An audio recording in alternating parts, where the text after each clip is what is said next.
I'd like to welcome you to the new school. My name is Neil Graboy, and I am the Dean of the Milano School. I'll tell you a little bit more about that in a second. The Center for New York City Affairs at Milano organized this event. Everybody okay? Organized the event as part of its larger mission, which is to promote policy innovations that strengthen neighborhoods and improve the effectiveness of city and state government. Often it could use a little improving. Here at Milano, we offer graduate degree programs in international affairs, urban policy, and nonprofit management. We also offer a program in organizational change and in environmental policy. We pride ourselves in bridging the gap between theory and practice. From their very first semester, we engage our students in hands-on policy work and experiential learning, connecting them directly to organizations and agencies working to create change, both within New York City and around the world.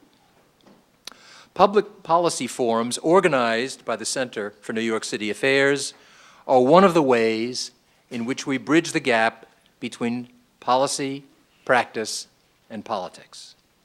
By bringing together journalists, elected officials, academics, and students, we strive to find real solutions to the pressing policy issues confronting cities today. I'm very pleased to have this opportunity to encourage dialogue on the important issues of government transparency, the news media's coverage of government, and the politics of policy in Albany and across New York.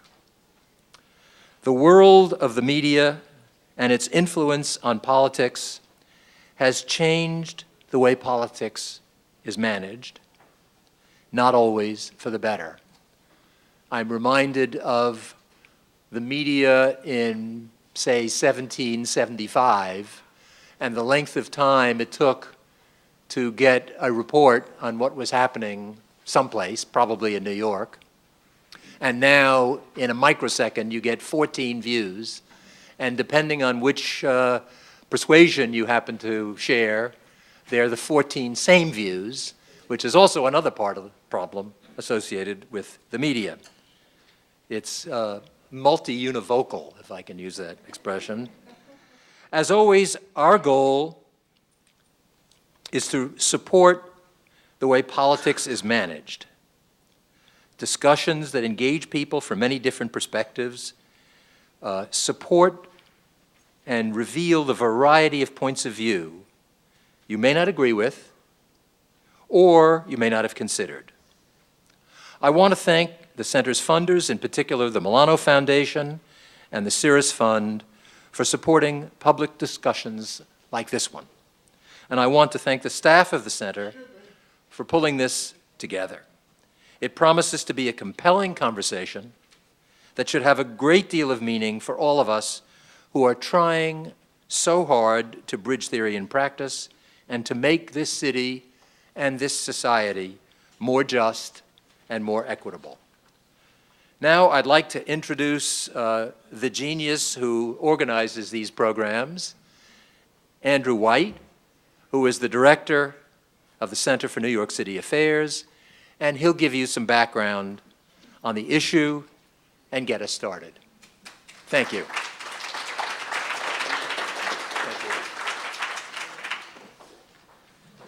Actually, the real genius is that I have incredible students and staff who organize these programs, and Alec Hamilton, who managed to pull this thing together with a ton of work, along with Anna Schneider and several others here, so thanks to all of them.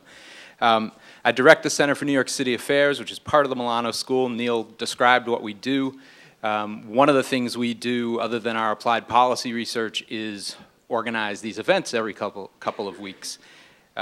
Usually they're on critical public policy issues, but every now and then we do something on New York City and state politics and on the media. We're always trying to gain a better understanding of the role that the news media play in our politics and in the workings of city and state government.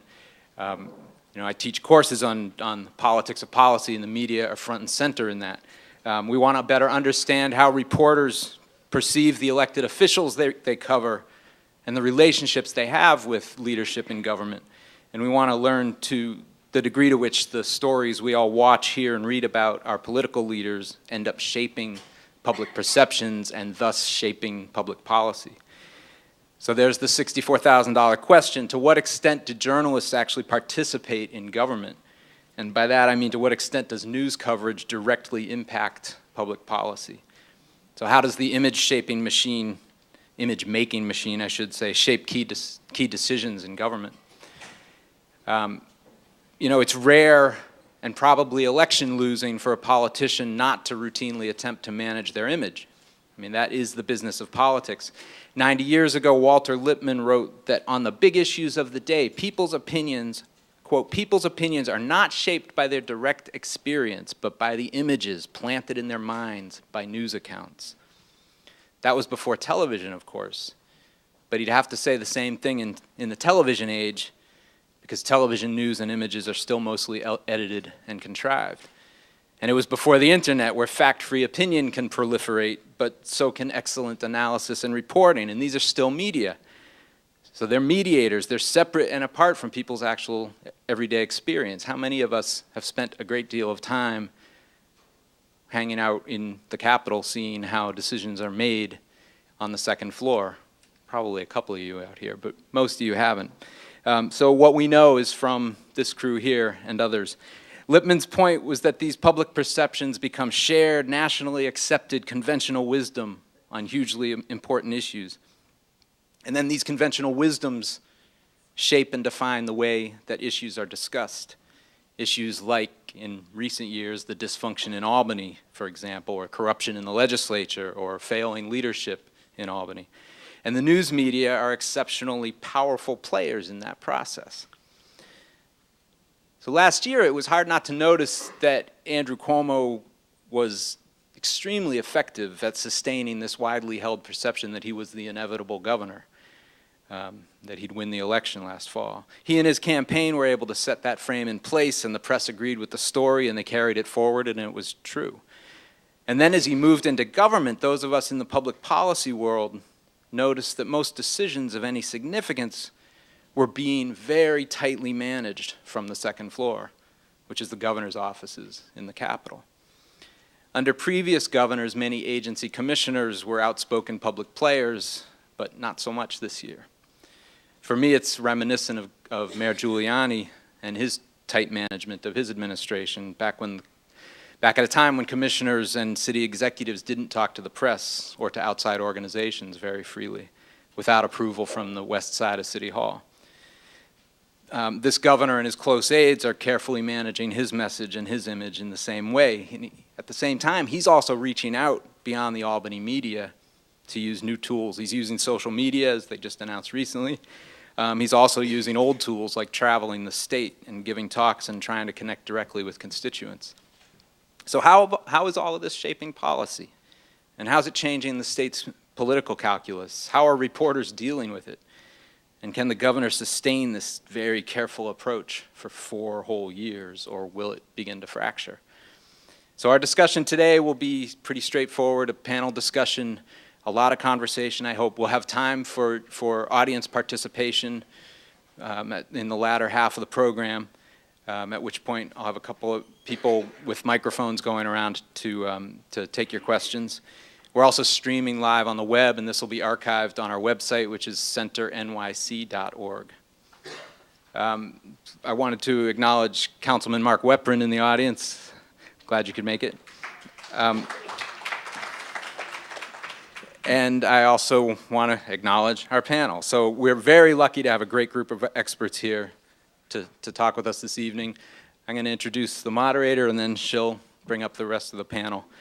Liz Benjamin is the host of Capitol Tonight, which is a public affairs and politics discussion show networked all across northern New York and up the Hudson Valley. She's also been an inveterate blogger for many years, first at the Times-Union, then at the Daily News, and now on her blog, State of Politics. It's one of the best sources for day-to-day news on what's going on upstate in Albany. Liz.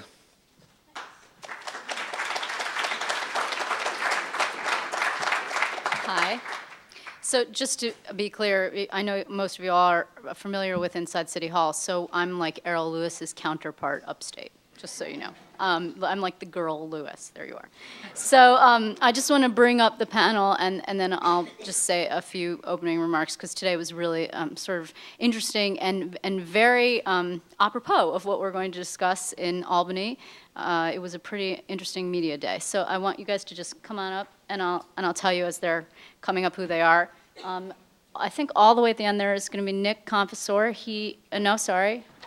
Steve Greenberg. Okay, sorry. Steve Greenberg is a veteran of politics in Albany, and I'm not going to go through his whole resume, but suffice to say he's worked there for many years. He is no longer part of the institution, but he is a consultant, and he is also the spokesman for the Siena poll, which is located outside of Albany and Colony. Siena is a school, a college, and as a number of colleges do now, has a polling institute that you probably are familiar with some of their work. So that's Steve. Then we have Nick Confessore. He's from the New York Times. I'm sure you're familiar with his byline. He was in Albany for how many years, Nick? 4.5. 4.5, and he's still alive. He's escaped unscathed. He wrote a lot of great and really interesting stories, and he was part of the team that broke the Eliot Spitzer story, the prostitution ring that brought Eliot Spitzer down. They won a Pulitzer for that, so he is now covering campaign finance for the 2012 race. And then we have Wayne Barrett, who is like an institution all unto himself.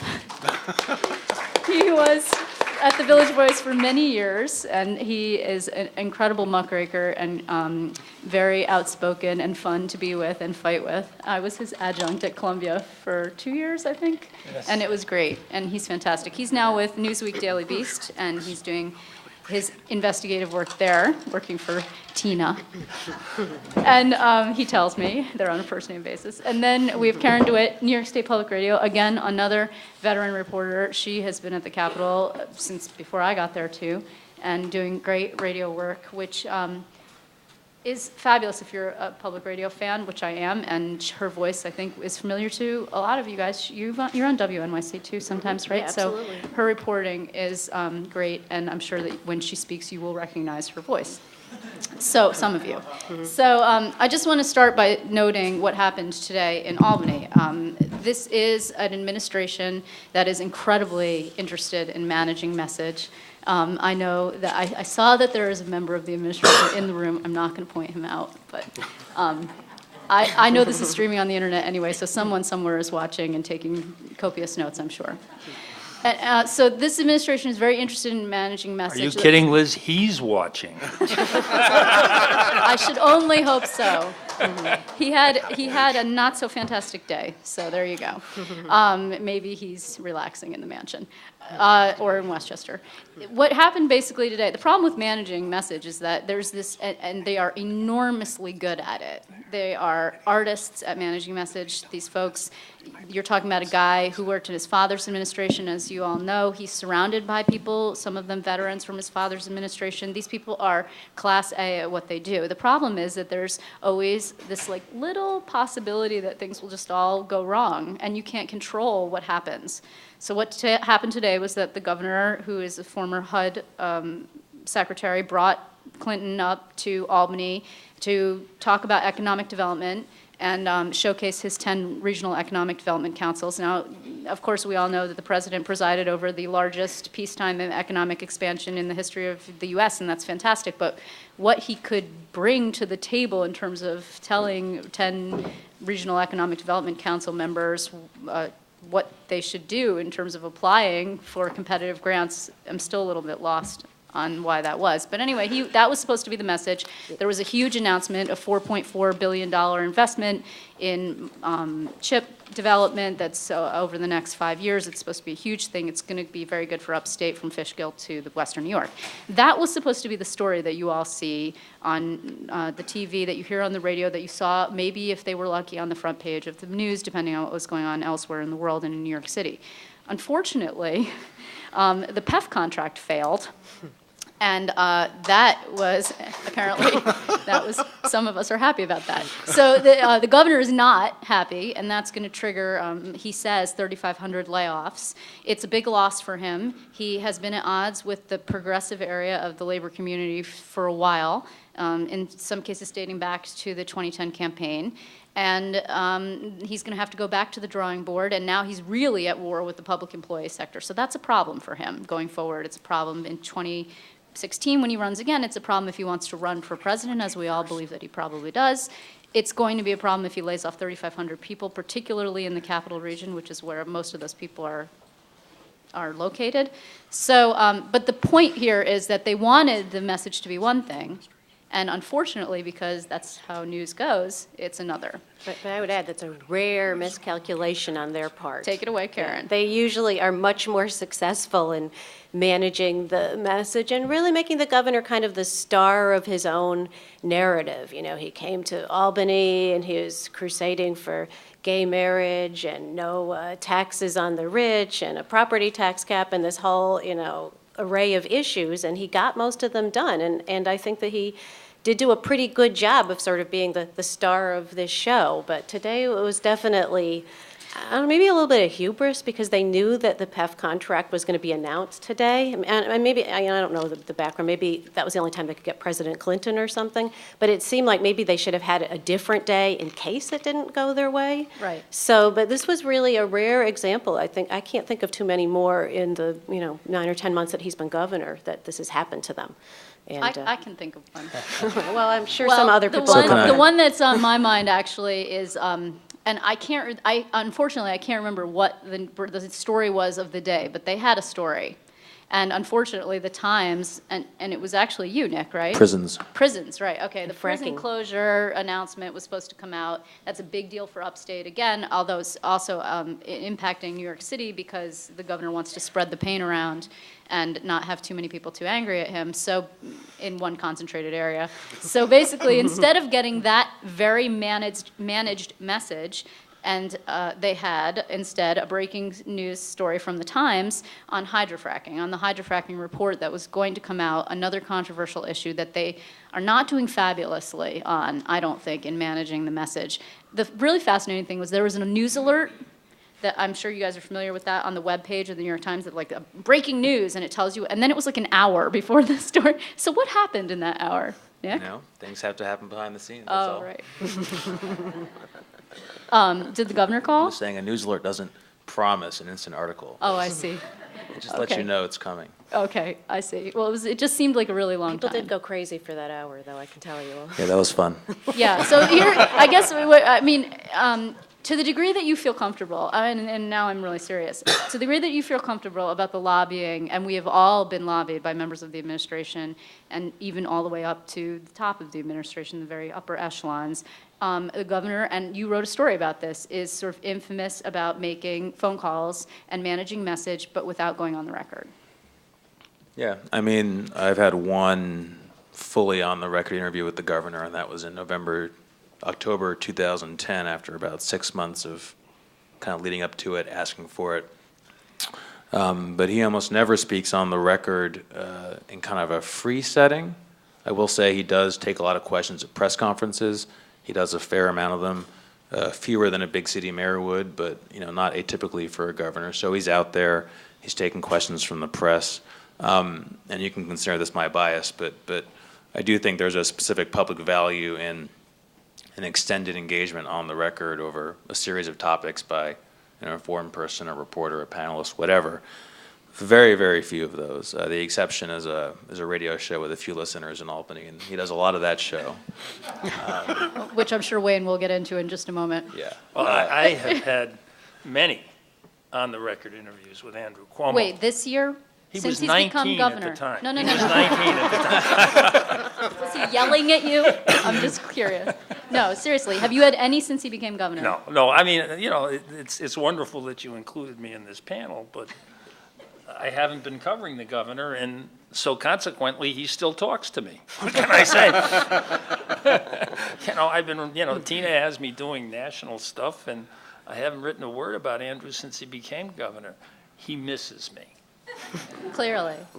One thing that I think that, and again, Nick wrote a little bit about this and in his story, is that the governor's very interested in taking people's temperature, I think, right? He has a very wide circle. He had a lot of time to make calls during the campaign. He did it during the AG's office, too. He's not lacking for soliciting people's opinions, right? I mean, he calls labor leaders, elected officials, reporters, to sort of figure out what's going on. Isn't that, don't you think, isn't that what you said? I would say he spends hours and hours on the phone. And he's an incredible listener. You know, sometimes you think, you know, he's drifted away, and then you find out, hear every word you said, you know, and I can talk. You know? I mean, he has a real quality of engagement in a one-on-one conversation that is rare in a kind of a big ticket politician. It's one thing he's very effective about, I think, with reporters, but even much more generally with the people he's lobbying and working and calling. He has an ability to focus and make you the center of the conversation and listen and take you seriously or appear to take you seriously in a real way, and it's very effective when he's talking to people. Yeah, and he But that remembers doesn't personal always- information too. I mean, and I don't mean like, you know, he's collecting personal information. I mean, and I've seen him work rooms. He's a hands-on guy. He touches people. He's very, you know, not in an inappropriate way, but a clasping of the back and a shaking of the hand and of a hugging and of a remembering people. Upstate, he works rooms like it's unbelievable. And people are not, everybody is thrilled with Mario. They still remember the Cuomo 1 administration and you know, he's very hands-on that way. The interesting thing is, and Steve, maybe you could address this from a poll standpoint, the public doesn't have that experience of him. No, I mean, the public sees him, most of the public does not get a chance to meet him, talk to him, get a phone call at all hours from him. So what the public sees is what they see on their local news or read in Nick's story or hear Karen. They only see the public persona of Andrew Cuomo or of any elected official. And what we're seeing so far is that from the public persona, they like him. They like him more than they think he's doing a good job. The public thinks he's doing a good job, but those numbers right now, and Siena just came out with a poll today on that, his job performance rating, 55% positive. But his favorability rating, his personal favorability rating, how do you feel about Andrew Cuomo? 72% favorable. So nearly 3/4 of the people, of the registered voters in the state of New York have a favorable view of Andrew Cuomo. So he's doing exactly what he should be doing from his perspective. And I'm sure Liz will get into this more, and certainly as the non-reporter on this panel, you guys can address it better than I can. Is he doing enough to be out there, to dealing with you guys, to doing interviews, to doing these one-on-ones on the record? Maybe, maybe not, but from his perspective, from the elected official's perspective, his job is to maximize his positive message.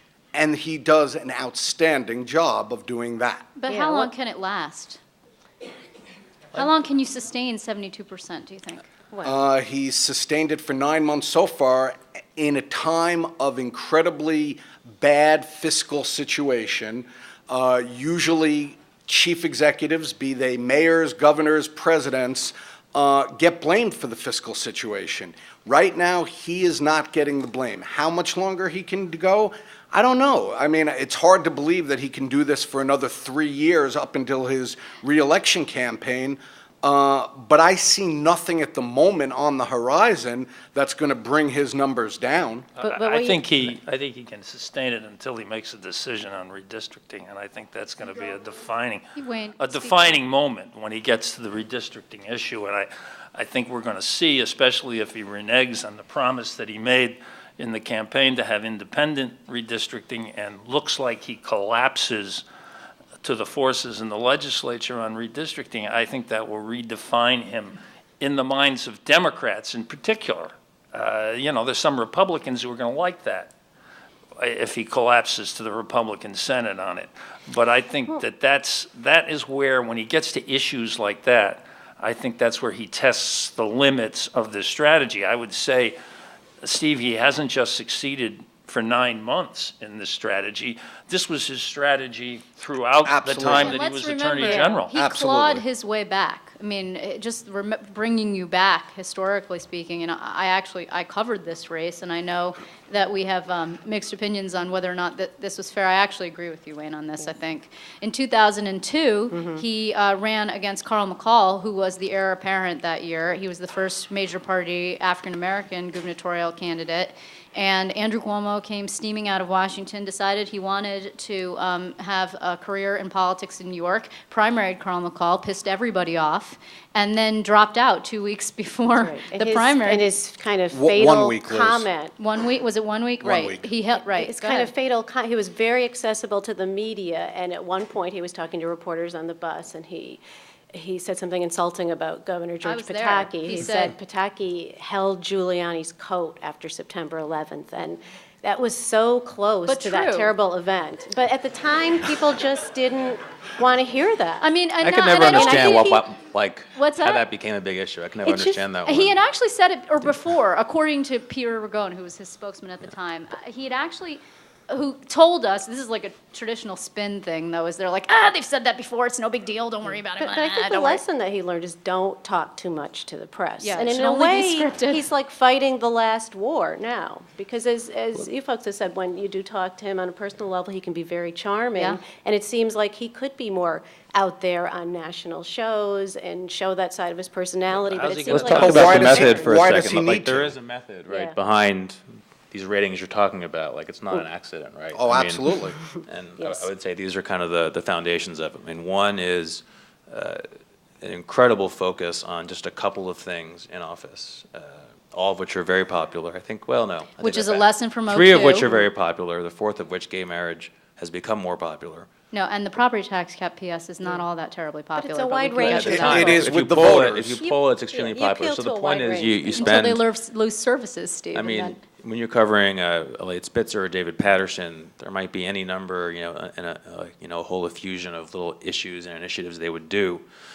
With these guys, it's these 3 things plus the fourth one. Yeah, but that's a And as a lesson that I think you just said that they've learned from '02, don't you think? Is that he had this like throw spaghetti at the wall campaign. Covering him was crazy. Every day he had this long white paper, and that he would like give it to you, and it was this incredibly well-researched thing. And Jeremy Creelan was working for him, and then I think is now working for him. But they were great. He had like a core group of people, and it was great. But every day it was like your head was spinning. Nothing would stick. He had no discipline. And- But then there are 2. I mean, just think about the kind of other foundations of this focus. He staying on message. We're talking about how he doesn't talk much out of turn. Yeah. I mean, good luck ever getting him to extemporize. And to his credit, he has a lot of discipline on this front.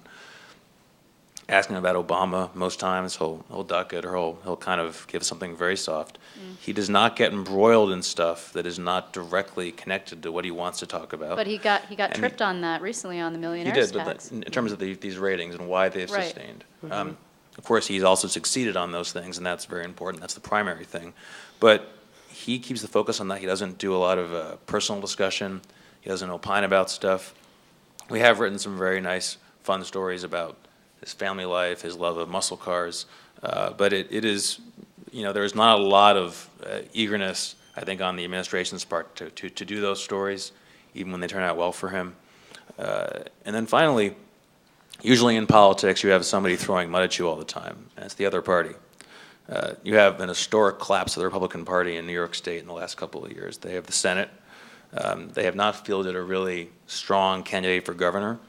Andrew ran basically unopposed in a lot of ways. Carl Palladino flamed out pretty quickly. So, and I'm sure Steve can speak to this, like, to bring down your negatives, to raise your negatives in politics, you have to have somebody trying to raise them half the time. Well, you're leaving And out. he doesn't really have that. You're right leaving now. out something that I think that is really important, and I want Wayne to speak to it because it is historic. You're leaving out fear.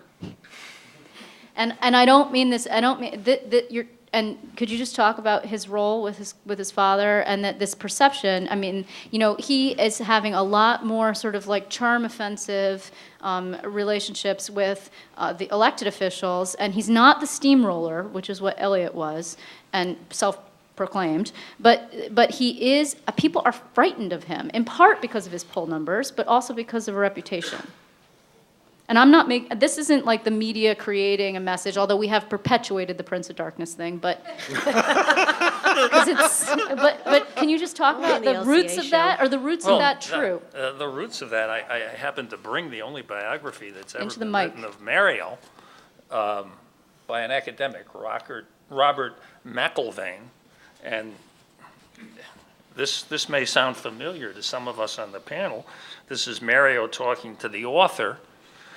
And this is a book published, I don't know, towards when they thought he was going to run for president in 1992. So it's published in 1988. And he says, the press is not accustomed to being dealt with the way they deal with politicians. The press finds it very easy to call politicians liars. But when you turn around and tell somebody in the press, I think you're a liar, they go crazy. He told me that he held the press up to a professional standard and found that some of them were not meeting it. I was merely measuring them against a professional standard the way they measure politicians. They can't stand that. At the end of the 1986 campaign, Cuomo's anger at the press overflowed. On the Sunday before Election Day, the governor said to a group of reporters, don't flatter yourself that you're the best way to reach the public, because you're not. Rather than your 800 words, I'm probably better off with the 10 seconds on radio, because those are my words. When I talk to you, they're your words.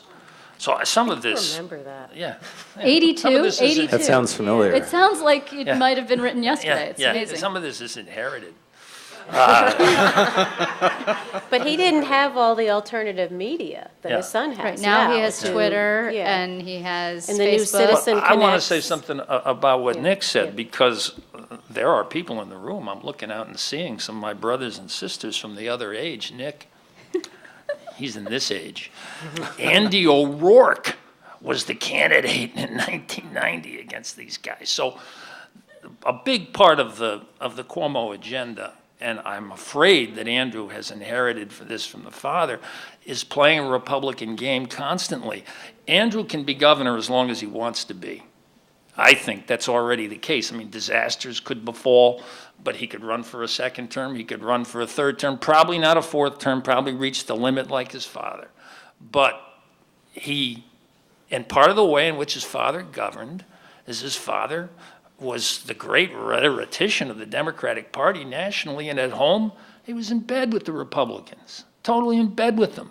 Now, that's why this redistricting issue is the test of whether or not there is some moral fiber to Andrew Cuomo, whether he stands up on this question. He made an absolute, unambiguous promise to the people on this question. So to me, that's the acid test of him. I think the great moral issue of our time, death penalty was a great moral issue of Mario's time. The great moral issue of our time is whether or not you're willing to tax rich people.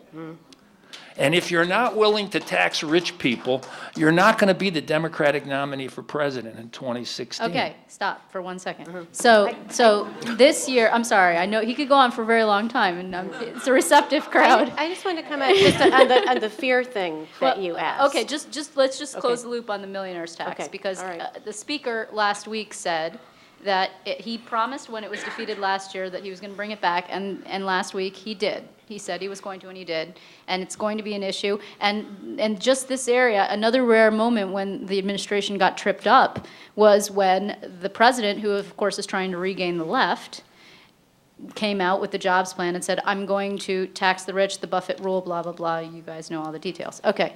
And then asked about it, the governor punted, actually, because he didn't want to, he put the kibosh on the millionaire's tax, refused, wouldn't do it, right? And now everybody's angry at him, and there's not enough money, and where's it going to come from? And there were cuts to education and healthcare.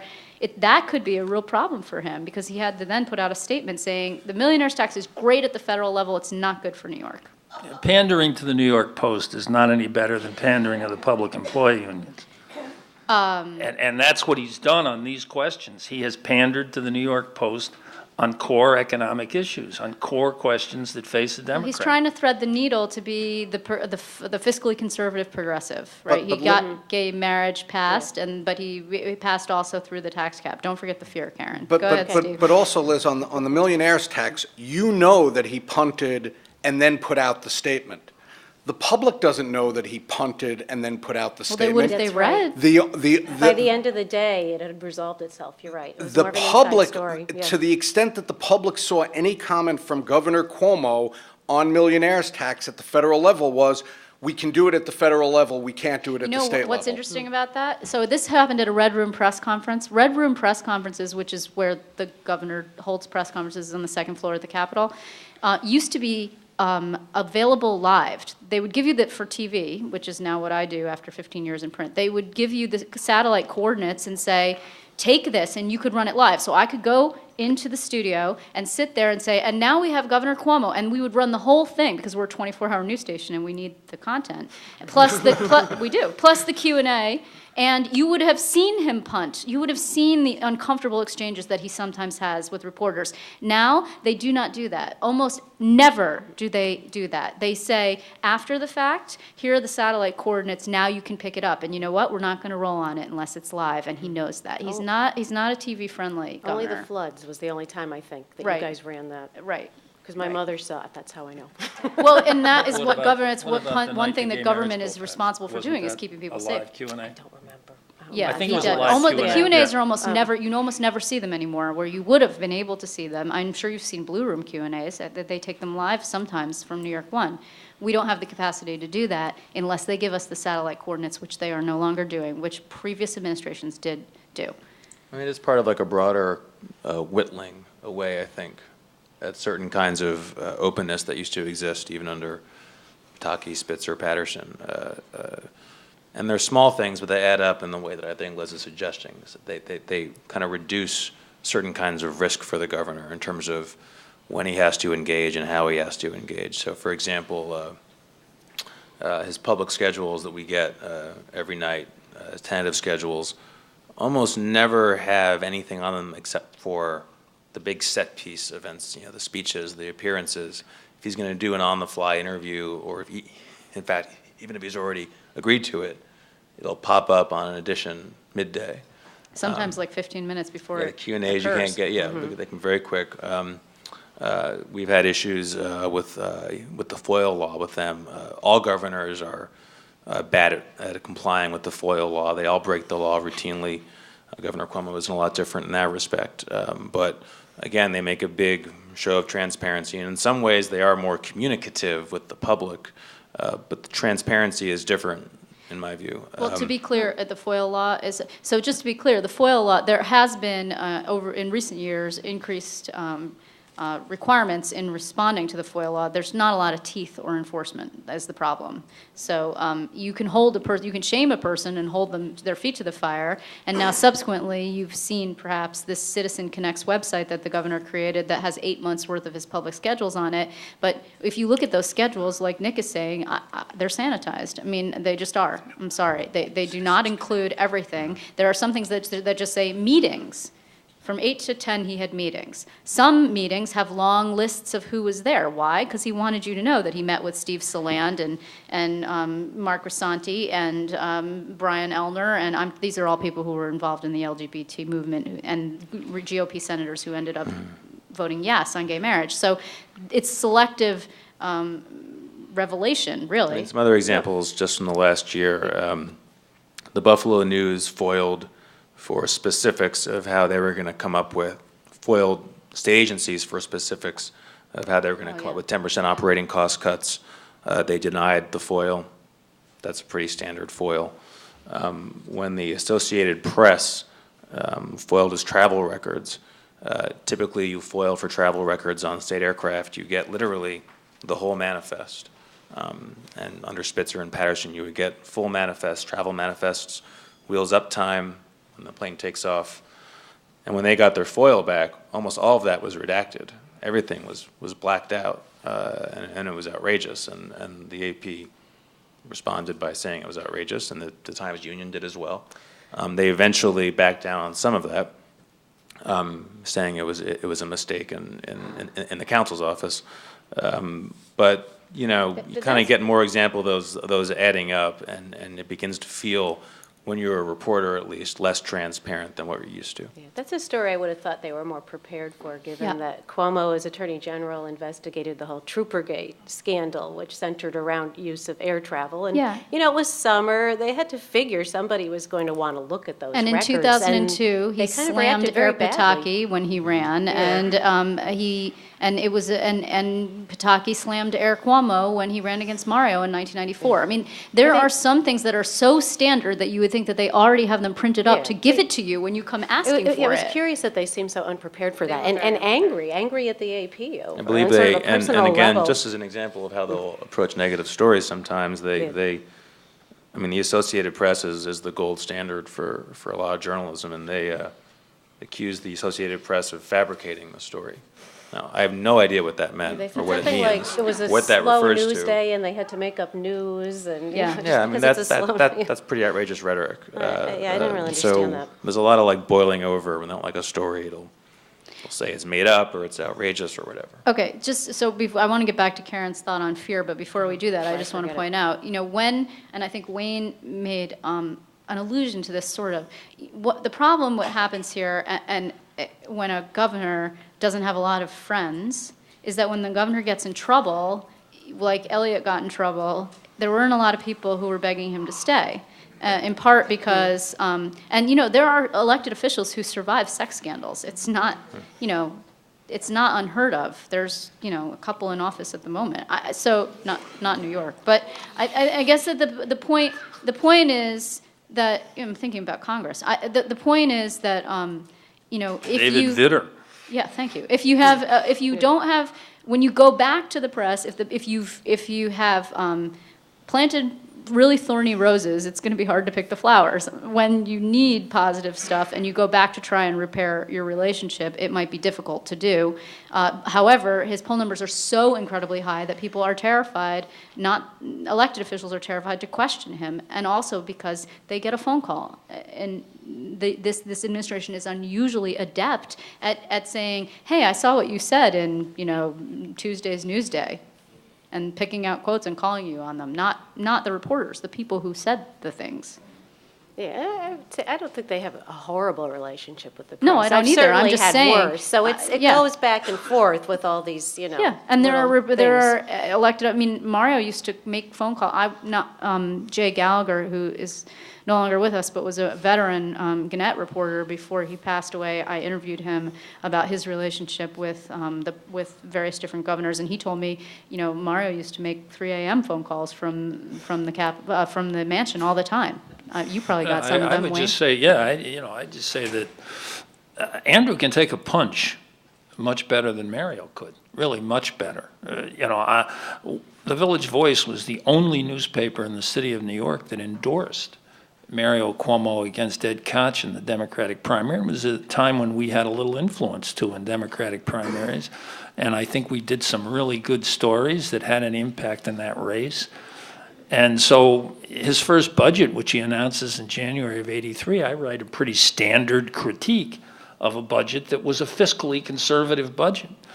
He stopped talking to me for about 2 years. Mario over that, yeah. He just stopped talking about a budget story, you know.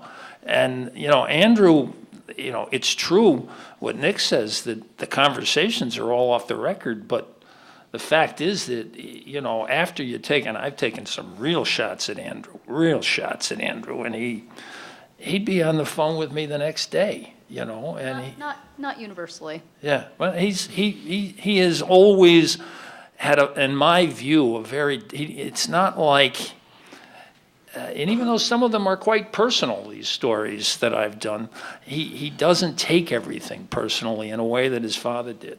Well, just when 2002, just to go back to that, when he flamed out in 2002 and dropped out of the primary, he then went through a very public and ugly divorce, which I'm sure you all recall. And then many people were speculating. I remember editors ordering up stories, is Andrew Cuomo done?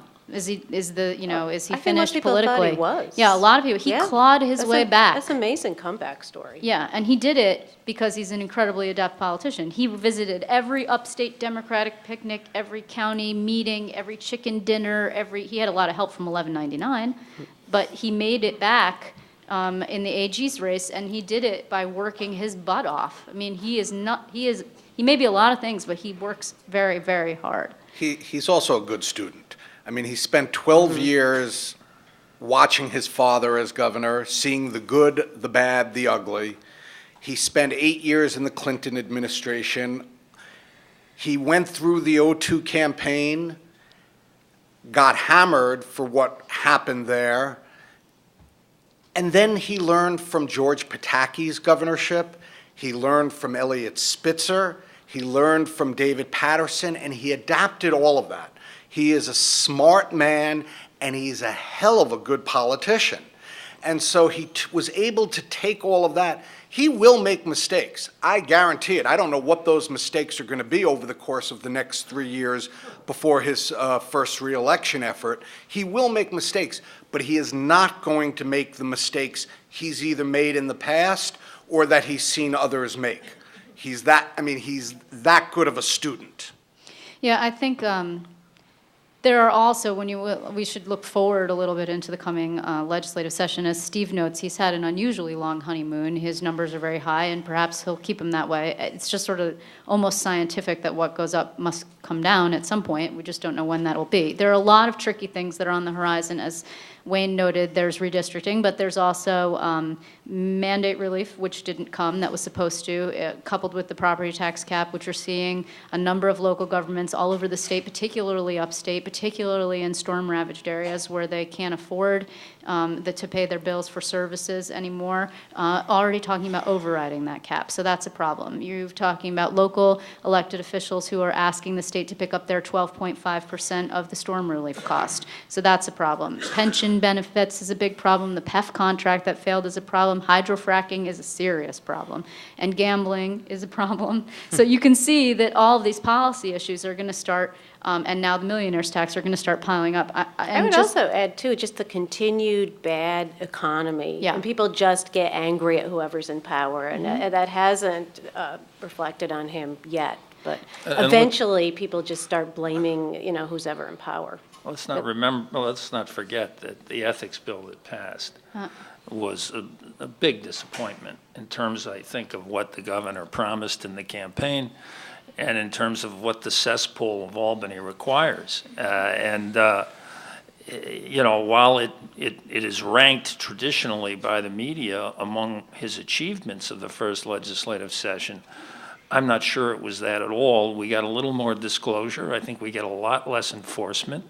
We have a new ethics commission that looks like the State Board of Elections to me, that has so many ways of making sure nobody is ever, there's any enforcement against anything. Yes. Can veto. Right. And then the most amazing thing is, which I don't know if anybody's writing, is that we may be the only state in the country that has no functioning ethics commission right now. Yeah. It's on, have you it's ever on hold. heard? Yeah. in limbo. Have you ever heard of the bill was passed in such a way as, the last time they issued an advisory opinion was way back in February, and they're not going to exist and have any enforcement powers. They can still collect disclosure forms, but they don't exist as an ethics enforcement agency till the end of the year. They let go 12 of their staff. Yeah. They're including their spokesman, PS, so the media can't even call.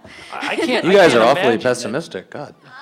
About what? I don't see quite the potential for Rocky Shoals next year that you guys do. I think the bigger problem. You're not there. I follow it on Twitter a lot. So does the governor. But I think an equally big perspective problem is going to be, when we get the first federal indictment of a lawmaker in 2 years, people are going to ask, well, how come we didn't catch that with this new ethics bill? When counties and schools have to cut, the property tax is essentially, the cap is not a gamble, it's a bet based on a belief that the governor has that there is in fact a huge amount of waste to be squeezed out of school districts and spending. He might be right, he might be wrong, but if he's wrong, you're going to see a lot of problems with that cap. You're going to see either the failure of the cap as a policy or a lot of anger over the choices the cap provides. Same with the cuts to Medicaid. Again, the whole deal with Medicaid is predicated on hospitals delivering certain savings in Medicaid. If they can deliver them without a loss in quality of care and accessibility, it'll be a great triumph for them. But if they can't, if people are losing their insurance, losing access, we'll start to see the effects of these policies, and it's really gonna, it's gonna be important for him. Steve? There are two sets of issues in my mind. One of which are the issues that Wayne was talking about: ethics, redistricting, other issues like that. Absolutely important to a lot of people, absolutely important to these panelists and their colleagues, absolutely important to the elected officials, not so important to the voters.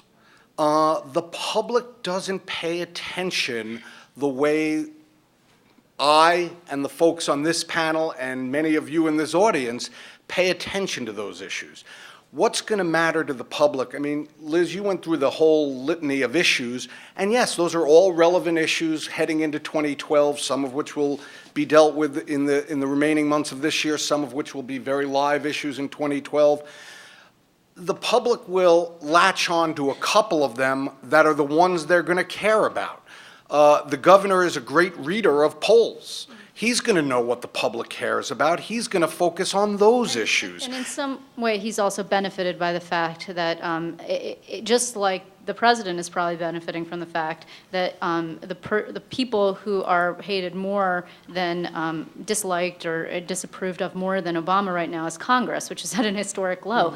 You just say to any voter, any resident in New York that you call, do you hate Albany? Throw all the bums out. I like my bum, but throw all the bums out generally, right? So he's benefiting from the fact that he's seen to have brought this dysfunctional, recalcitrant herd of cats to heel and made them do things for him. Could I just ask Steve a question, though, Steve? I really don't know the answer. I have a hunch. But don't ethics issues poll very highly among New York State voters on your polls? They never had before this year. What we would always see about ethics is, are you for ethics reform? Well, duh. I mean, we get the 5 or 10% who say, no, I'm for bad ethics. You always get a few outliers, but no, everyone was for ethics reform. But in the past, prior to 2011, when we would give them a list of issues, be it 5 issues, 10 issues, and say, rank them. Well, what's the most important? What are the 3 most important? You'd always get economic issues. In certain times you get crime. You'd often see education or health care. Ethics was always last on the list.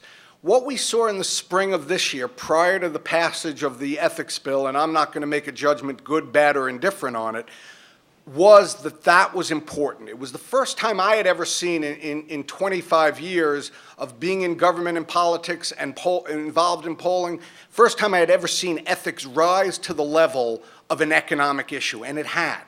But you know what? After the fact, when we talked to voters after it was passed, they don't know enough to have Wayne's opinion.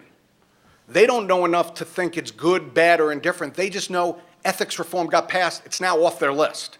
They're very happy with it until maybe, as Nick says, 2 years from now there's an indictment, a federal indictment, and they say, well, why didn't the state catch it? We need ethics reform again. This goes to the point, though, I think that this panel is about, really, which is, the governor has a really intuitive grasp of how kind of ordinary people are seeing what's happening from a distance. And on some days, I think they have a grasp of what they can ignore and get away with. For us, but that doesn't really matter for him as the official. He is driving the conversation to a specific group of people, which is people in New York, voters. He's communicating with them in ways that he has to, and he knows what's going to get, I think, lost in the shuffle, these kinds of things. I think Steve is totally right. They might read a story that I write that quotes a good government advocate who says that this bill is not perfect. But what they're going to read first is the headline that says, pass an ethics bill. Yeah, and if you And talk. it's markers of success and accomplishment. Yeah. And this is why the focus is so important. They have very few losses on the board, partly because they're good at politics, but partly because they've focused very strongly on a couple of very popular things and then marshaled public support to pressure the legislature. And it's very effective in terms of public communication. But can his relationship with the legislature continue, particularly with Silver, the Speaker of the Assembly, in an election year when new lines are going to be drawn, which could trip everyone up? He says he's going to veto the lines. I mean, one thing that he can benefit from is that the legislature is no longer capable of refusing to vote on the budget because thanks to David Patterson and really Bob Megna, who is still around, the budget director, it's the all or nothing budget extender, my way or the highway, or shut down government, screw you bill. So they don't have the opportunity anymore, although right now that's being challenged in an ancillary way in the prison gerrymandering lawsuit. But still, I mean, what's going to happen next year? The thing about Albany that's so fascinating, even though people think it's boring and hard to cover and it's the same stuff over and over, is that really the reset button gets hit every year and everything changes. The whole scene changes. It's not the same scene. It's not the same legislature. It's not the same issues. It's a whole different ballgame in 20. I think he has pretty good relations with the legislature, actually. But it's a complicated, but I'll caveat that in a really big way. It's like the guy calls you who you're basically afraid of because he's important, he's popular, he has a reputation for playing hard when you displease him. But instead of being like that, he's actually he listens, he convenes people, he gets them together. I think one innovation in Andrew Cuomo 2.0 is that he leaves the stick to other people. Yep. You know, and when I was covering I'm not sure legislature, whether it was you, Nick, who wrote the story in the Times about the relationship. Was it you who wrote that? I mean, I wrote a couple, and he does. And I thought the story, you know, I think the only Democrat that was in the story, if it's your piece that I'm thinking of, was Silver. That, you know, this was after the passage of gay marriage, after the end of the session. And, you know, it was a story in which he was basically engaging Republican after Republican, and you got quote after quote from Republicans saying, oh, I can talk to him anytime. And the only Democrat who was in the piece was Sheldon Silver. And I don't think he has any real relationship with the Senate Democrats or with the or with the Assembly Democrats beyond Some the of them Speaker. he does. He did but- manage to corral them all together on the gay marriage issue, which was, you know, Yeah, he got pretty- Kruger. pretty He got stunning Carl Kruger, who bought considering PS is how- indicted. how in and he got disarray they Carl were. Kruger. He was You mean willing to you guys stand up with disagree Carl with me Kruger. that you think and he do that. does have a substantial relationship When it- Well, he when has he some with kind of- Democrats in the No, Senate? I don't Yeah. disagree with that. I would just say he has certainly has power over them, that he can get them to do things for him. I think I that don't know if it's I a think there are good pockets relationship. of disgruntlement in the Democratic Party to the degree that the Democratic Party exists. He's in danger of a little bit. He's in danger of replicating the Pataki problem and the Mario problem in terms of the party, which is to say that the party exists only to support you, the governor, and it's basically a paper tiger that doesn't do anything but support you, and that's problematic because you know, the Democratic Party then, once you're gone, falls flat on its butt and then can't recover. You don't while groom anybody Right. coming up behind you. This is a perennial problem. I mean, it happens on both sides, but it's definitely happening now. I mean, the only thing that I can remember him doing politically for anybody else in recent memory was that he appeared at a fundraiser for Steve Ballone this week, who's the Suffolk County Democratic candidate for Suffolk County Executive to replace Steve Levy, who of course ran against Andrew in 2010. And he did endorse the two Democratic candidates, albeit late in the campaigns, for the two congressional special elections that we had this year out in He Buffalo. didn't make any personal appearances on their behalf. I didn't say that. I said he endorsed the two Democratic candidates, albeit But there's late in the endorsement and campaign. there's endorsement, you know? This goes back to that kind of question we're tackling today, which is, you know, how does he manage his public image? And for him in the legislature and being both the party leader of a party that runs a capital that is thoroughly discredited and unpopular is kind of a tension that he's had to work with his entire time as governor. Right. How do you be both the titular head of your party and reform a place that your party controls?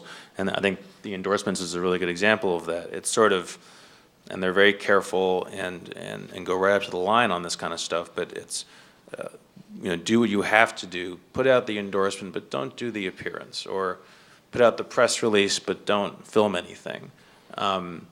Endorse the guy who you think is not going to mess up the brand. Stay away from the guy who you think is kind of a bad candidate or might lose or has any problem whatsoever. He's not going to just endorse somebody because he's a Democrat. And look, he hasn't made any major mistakes publicly in 9 months, and he hasn't made a lot of little mistakes. But one little mistake related to this that I think he did make was during the budget, before budget passage, he was lobbying very heavily against the legislature, or trying to get the legislature to pass his budget with education cuts, with health care cuts, with no new taxes, et cetera. He had a business-funded group called the Committee to Save New York, spending a lot of money on his behalf. But then he also used the New York State Democratic Committee, spending the state committee's money to back his budget and urge legislators to back his budget. I think that was a misstep on his part, because that did get the backs up of certain state legislators, Democratic state legislators, saying, hey, that's my party also. It's not just the governor's. And he didn't need to do that. Except it is just the governor's party. Well, but not in their minds and not in reality. They were getting calls about the layoffs. They were starting the layoffs immediately today, and they really were serious about that. Though I have to say, this is the first time the governor has actually had to use one of his big sticks. He threatened with the budget. He threatened with the other union, CSCA. So I'm curious to see how that's going to play out. Okay, so, yeah, but remember also when it comes to PEF layoffs that he threatened the layoffs the last time and then pulled them back. He threatened the layoffs with CSCA and then pulled them back because CSCA ratified their contract. He's been down the threat road with layoffs before, right? Well, he put out a statement that was didn't really say whether there was going to be layoffs, and a few moments later, one of his top aides, Howard Glazer, put out a statement saying the layoffs begin today. Right. So to Nick's point, that he isn't the one actually, taking the stick and hitting them. It's his aide. Yeah, well, just one final point, and I wanted to ask this question too before I forget. Also, in terms of being careful in the political realm, he didn't own New York 9, right? And, except in one, I'm talking about the recent loss sorry, Mark, in New York, in New York 9.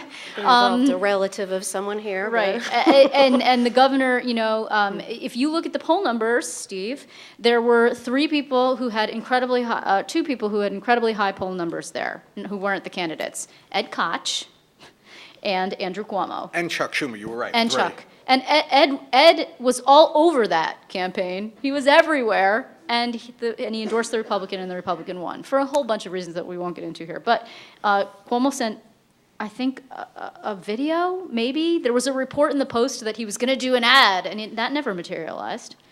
So. And when the Republican. In fact, the report probably, the ad probably came too late to even get on the airways, if I recall correctly. Right. So again, it's like it's the imaging. Sure, we're helping. Right, but not owning. And remember, because 2 weeks out from that race, the writing was on the wall, and it looked bad for the Democratic candidate in a race that was already being portrayed as a referendum on Israel, on Jewish voters, and the Democratic Party, on Obama, on all these things. That is the last thing that Andrew Cuomo wants to be anywhere near, is a referendum on anything except for himself. So there was no chance that he would ever get involved in that race in a serious way. It was interesting when the Republican won. I don't think he ever commented in the media on that race, because I don't think he had a media He was very careful about that. An entire week. Nope. And by the time he did, it was like the following Monday. It was sort of forgotten, and people were asking about other stuff. So yeah, I didn't miss that. Right? He managed to not have to talk about it. Moynihan said at one point there that there was a non-aggression pact between Al D'Amato and Mario Cuomo that governed the entire 12 years that one was the leading Republican and one was the leading Democrat in this state. And so, this is part of a Cuomo pattern. The last time I was on a panel at the New School, it was 5 days before, a few days before Elliot Spitzer's implosion, and the subject was Troopergate. And I still think Troopergate was a tremendous hoax of a scandal. He had to And get I it in said there. so here. And a couple of days later, I got a call from Spitzer, who didn't call me nearly as often as Andrew has, and said, thanks for defending me at this panel. And this was also right around the time when the Republicans won the Democrats won the Albertine Yeah. district up in upstate, which Yeah. Republicans had held for 100 years or something. And it was largely due to the efforts of Elliot Spitzer, who was genuinely trying to elect a Democratic Senate. And so I said to the governor, I said, just tell me, Governor, how does a guy so skinny have such a big set of balls? And like 5 days later, we discovered how big they were. I'm wondering if maybe we should go out on that. Right. Okay, so just kidding. So we're actually gonna have questions, and I'm sure there are a lot of them. And there are folks around the room who have microphones, so they will come to you. And if you want to start here, and go for it.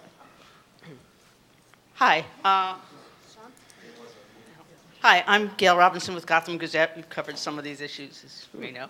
But actually, one thing I wanted that you haven't discussed is one of the other big players in New York politics and how the governor has dealt with him is our mayor, who seemed to have certainly clashed with Cuomo. I was wondering how you sort of see their relationship and whether you think Cuomo has benefited from the fact that Bloomberg seems far less popular and able to get his own way all the time than he once was. Well, some of that is, there's a traditional push-pull between those two positions, right? I mean, there's always been, like, always, and forever.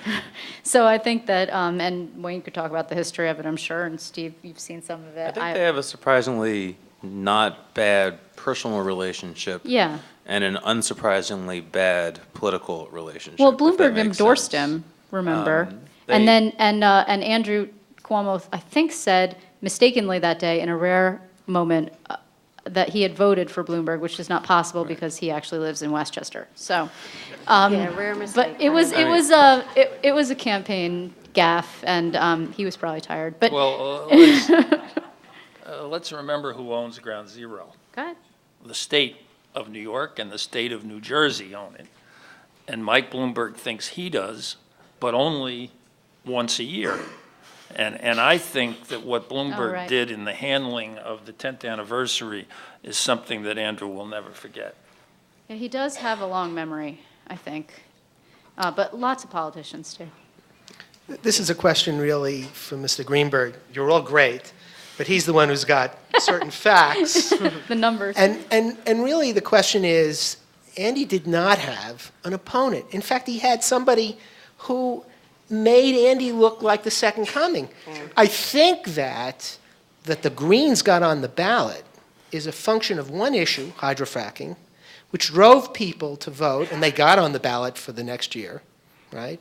And so the question really is, you have issues. The issues are divisive. That's the 55% that you said. The 72% is a function of who's your opponent. If you had a charismatic person on the other side who was not weird, who was out there acting reasonably and taking an opposing position, and who didn't need Andrew. I mean, you're talking about that Andrew's not really helping people. They get elected without him. What do they need him for, since all politics is local?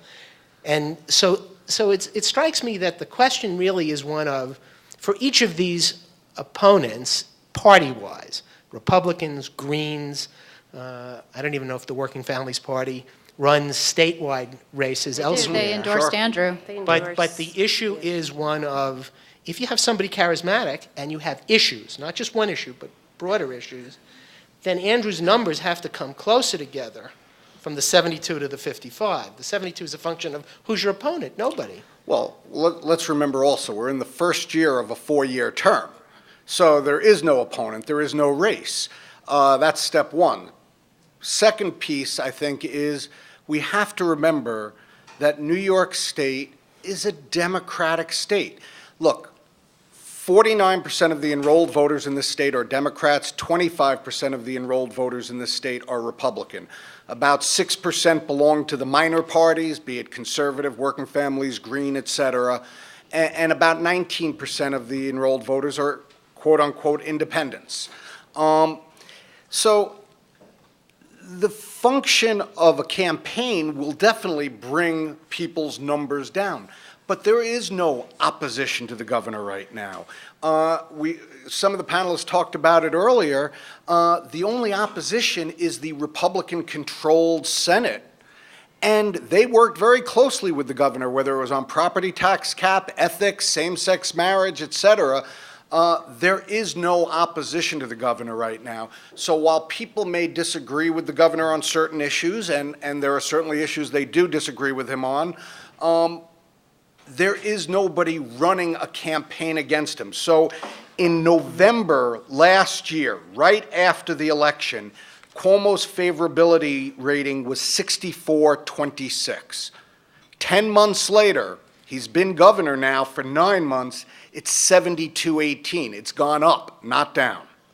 I'd also point out the Republicans control the Senate by just one vote, too. So they're in a very precarious position, too, in terms of going against maybe a popular governor. They'd rather be friends with him than not, I think. Which he's manipulated masterfully. I mean, he did a very good job at that. And that's not a pejorative word in No, that I don't sense. mean it in a negative way. I mean, contrast is important, right? Like, he was with Senate Republicans on their two biggest issues, which were a balanced budget with no taxes and a property tax cap. So what's to be against? What's to fight about?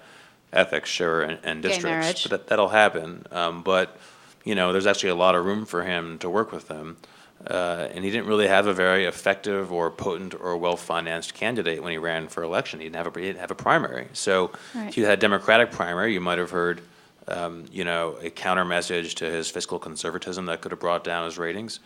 Possibly not, I don't know, because if he had had a Republican candidate who was a little more robust, you might have heard criticisms of his record as AG.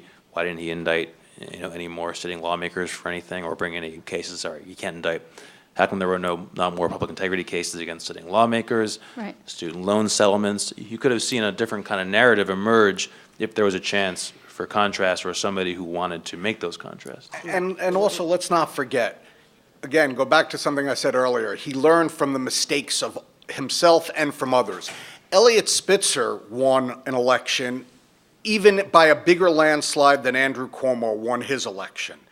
Eliot Spitzer came into office in January 07 with an 82% favorability rating. 82%. I mean, that, you know, unheard of. Yet, within weeks, Eliot Spitzer pissed on the legislature, Democrats and Republicans, that he had no relationship with them. And he squandered his favorability rating with the public. He acted as the effing steamroller, as he said he was. Andrew learned from that. So the way he's dealing with the legislature is very different. So there isn't this antagonistic relationship publicly. Privately, there's still a lot of antagonism, but not publicly. Okay, I just want to make sure we get, because there's a lot of questions, so let's move it along. Sorry, Steve. My name is Eric Weltman. I work with Food and Water Watch. Regarding fracking, we hope the administration anticipates that each and every spill that occurs, if they approve fracking, will be labeled as Cuomo's spill. But Liz, going back to a couple of things you said, you noted that hydrofracking is a very serious problem and that you feel like they have not been doing a good job of managing the messaging around fracking. I'd love to hear from you and the panel, first of all, why you think it might be or is a serious problem, and two, why you think they're not managing the message very well. Well, I don't think I have to, just from your opening statement, I don't think I have to explain. Yeah. I mean, people feel incredibly passionately about this, and there's a certain segment of the population, yourself, Mark Ruffalo, et cetera, who are going to be pissed if fracking goes through, which it looks like it's going to. No matter how many safeguards you put in, no matter how much happens, you're going to be angry when it's approved, right? You're going to be pissed. So there you go. Like, I don't know that there has to be any, you know, there's a certain bunch of people that if it has on the industry side the kind of safeguards and regulations and all sorts of things that the DEC is talking about putting in place, they're going to be pissed. So the two people on the extremes are going to be angry, obviously. So that's the thing. When I say about the message, though, that I don't think that they've been successful, is in part because it's almost unmanageable. It's not a critique necessarily on their capabilities of messaging around this particular issue. fracking. Yes, they are trying. I mean, but they on the story you raised earlier, Yeah. I mean, one of the reasons that got a very strong pushback from the administration for a lot of reasons, some of them legit, some of them less so. But it became clear to me when we were reporting that story, they had hoped to frame the presentation of this process, of the draft that was going to come out, or the draft regs, as Andrew Cuomo protects New York City watershed and lets hydrofracking go there and there. And the story we wrote, which I think was more accurate, was the draft regs are going to allow hydrofracking and ban them here, there, and there. which And they I think are. that was they were hoping to perhaps present this as almost a pro-environmental and pro-jobs thing. Right. And our story made it harder for them to do that. And they called it baseless, and then a couple hours later, they put out a press release confirming almost the whole thing.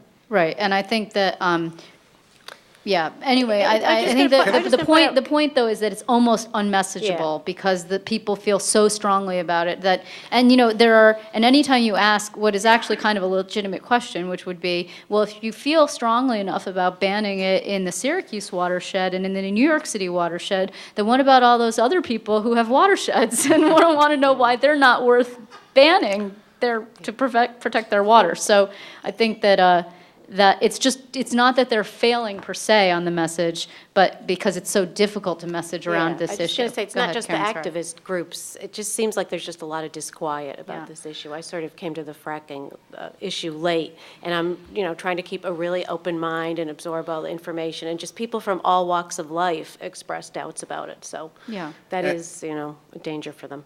And without talking to the merits for or against hydrofracking, this is a losing issue for the governor, either way, no matter what he does, because in the Siena poll that came out today, we asked a few questions on hydrofracking, but the bottom line question was, DEC has recommended that it move forward in most of the Marcellus Shale outside of the Syracuse and New York City watershed areas. Do you favor or oppose DEC's recommendation? 44% of New York voters favor it, 40% of New York voters oppose it. There is no issue that a politician wants to have to deal with worse than a 44-40 issue. Yeah. It's low. 3 and change. Yeah. That's true. Go ahead. I think what I don't really understand, and I don't think we've had a story that explains this yet, is why is he doing this? Is he Because getting they a lot of believe- yes, money? we have. We've Is he had getting a stories lot about of this. money from? They believe the economic benefit is going to be large, that you can't bring manufacturing, the old blue collar manufacturing back to upstate New York. You have to reinvigorate the upstate economy, which is lost. That effort has been lost by so many of his predecessors, and he believes the economic predictions on what that's going to bring. It's not jobs. But the There's problem no is- other Yeah, But it's we thing jobs. on the put- horizon don't for we bringing put jobs many, to like upstate, his- except like his for- millionaire's tax position and so forth, don't we put it, maybe incorrectly, but don't we put it in the context of his supposed national ambitions? Well, he's also. So how does this fit? I mean, you're certainly not going to get any support. No Democratic candidate for president is going to get much support from the energy industries or the fracking companies, Chesapeake and all the rest of them. So how does this fit? It's easy, Wayne. He has a good environmental record.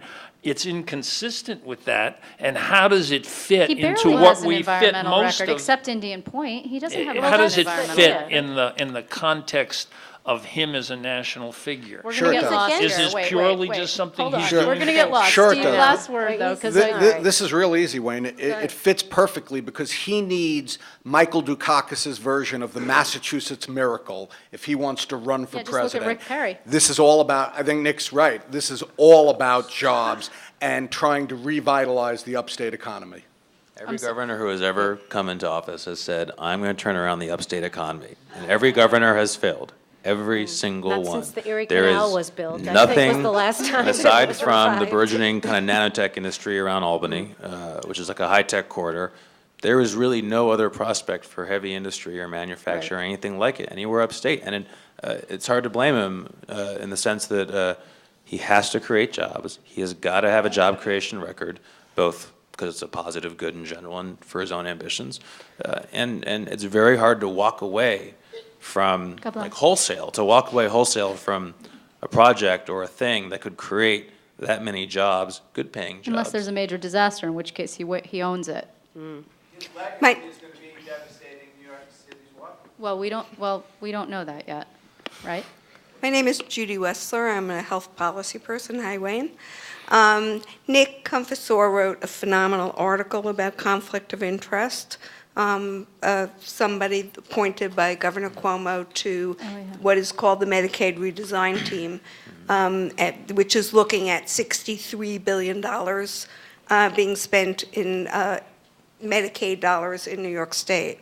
That was a conflict of interest that was blatant, but there is now unbelievable conflicts of interest. I just came down from Albany from a meeting where there was decision-making about how to spend on hospitals, and the committee is chaired by a hospital association person and a major hospital network person, and there are other examples of that, and yet the media is not covering, other than your story, not covering this issue. And it does have a huge impact on people's lives, healthcare access, and jobs in the health industry.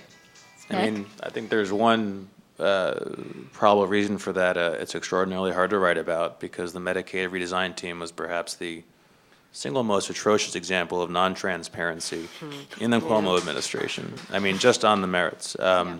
And you can hear from the administration their view on this. They disagree very strongly, and I'm happy to tell you what their arguments are. But this is a group that is exempt from FOIL, whose correspondence is impossible for us to see, whose internal processes, even to somebody who was watching it and covering it, were totally obscure.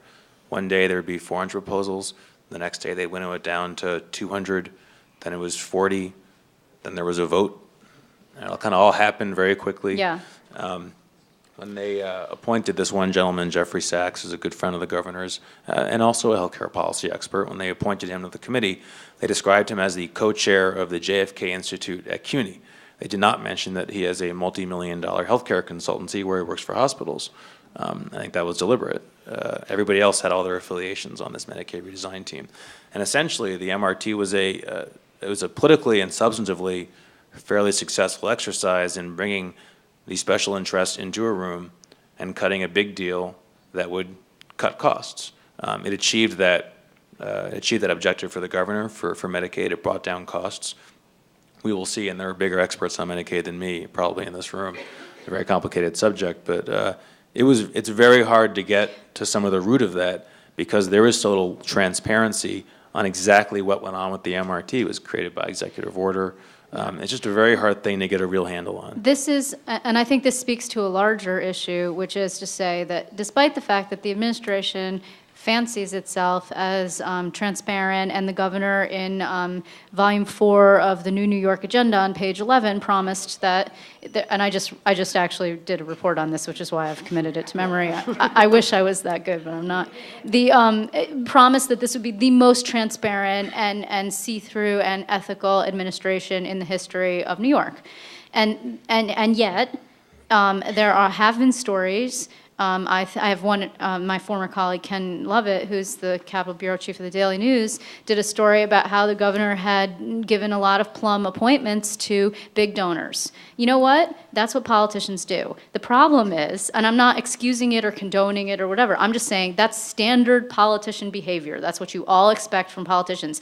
But this is a person who says that he's not that. So they are very upset when you point out, and I don't know, I have no idea the extremes to which, what you were subject to when you did that story, but when you point out connections or standard operating procedure for politicians in an administration that likes to posit itself or position itself and give you guys all this beautiful message and view of it being above politics, post-partisan, not that kind of thing, a lot of negative pushback comes back in your direction. That's not a story. What are you talking about? Why are you writing this? that kind of stuff happens, even though, no one's surprised, except that you're saying that you're not that guy, but you really are that guy. They're doing their job, and you're just pointing that out. Right. Yeah, and the good point that you made is he set the standard. I mean, I think that's how this panel evolved. He set the standard on day one. Shouldn't use that term. That was a Spitzer term. Right. It didn't work out A so failed well. Spitzer But term. he cut a ribbon opening up his second floor office complex to the public, which hadn't been open in years. So he did set that standard, and then you're going to get more criticized if you're not viewed as The meeting higher it. the bar, the more, I think President Obama's having the same problem. The higher the bar, the further there is to fall. Yes. Couple of what I think are extraordinary things that he's done, and you've mentioned them tonight, but I wonder whether they've been covered enough. One, that a man who's elected by the Democrats and the Working Families Party as governor keeps most reporters at arm's length and acts as if his electoral mandate is, or often acts as if his electoral mandate is to please Fred Dicker with his policy choices. I mean, to me, it's so extraordinary. Has enough attention been paid to it? And the other is the tax issue, because with all this pressure on the budget and telling everybody they have to accept painful cuts and not being willing at the same time to consider extending the high-income tax surcharge or look at any other high-end revenue options, has that been delved into deeply enough? For example, I don't know that I've seen anywhere that it was written that his campaign accepted $90,000 from the Koch brothers. I don't know if I've seen that in any newspaper. That's been written in many but not a lot. different, not ad nauseum. Once you write it, how many times are you going to write it? I mean, he hasn't accepted anymore since he accepted the $90,000 from the Koch brothers. But I can assure you it has been written. The thing regarding the Dicker relationship, and I think that, anybody can jump in if you want to. A lot of ink and inches online has been spilled. I know my colleague Ozzy Pabera is standing in the back of the room. He has paid a lot of attention to the relationship and good attention to the relationship between this particular columnist and the governor, which dates back many, many, many years. I mean, I don't think it's unusual for elected officials to have preferred, and I'm not defending it because far be it for me to do that, but to have preferred people that they speak to, that they feel comfortable with, that have that they believe are going to get their message out in the way that they want it. That's not surprising. But you're talking about a person who happens to have a lot of power and clout in the media, and so it's a little bit different than just having a favored reporter. It's like, it's a little bit more significant than that. And I think when you mentioned with those issues, I mean, they have been covered. I mean, I've tried to cover them in a non-judgmental way, and they're out there. I mean, I hear it from people. They definitely have made up their minds about the way the governor's handled things, and some, like you, don't agree with all of it, and, others do. So I think it's out there. I think people are aware of what tack that he's taking. But on the flip side, is it like, is every day there a story about, he accepted from this big rich person and that big rich person? No. But when it's possible to make the connection between his policies, and it's hard, right? You can't say, you don't know what's inside the governor's mind. You don't know how he's motivated to make policy. So I can't say that he rejected, for example, he rejected the millionaire's tax because the Kochs wouldn't want it. I don't even know that I don't think they bank in New York, but I'm sure they have property here. But the point is, like, because they gave him $90,000, is that why he's rejecting the millionaire's tax? No.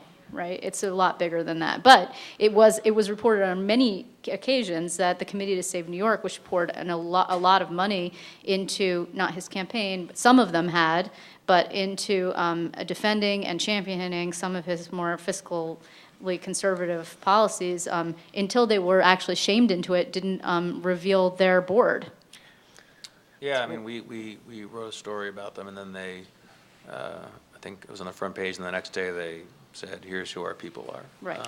I'm not sure they were trying that hard to be non-transparent, but They they tried to were see if first. they didn't have to be transparent. Yeah, I mean, and then it's when all you about said, hey, testing you the should be limits. transparent, they said, okay, we'll be transparent. Yeah, sometimes This I is feel what like I was trying to get at when I raised the question of why is the governor taking the position he is on fracking.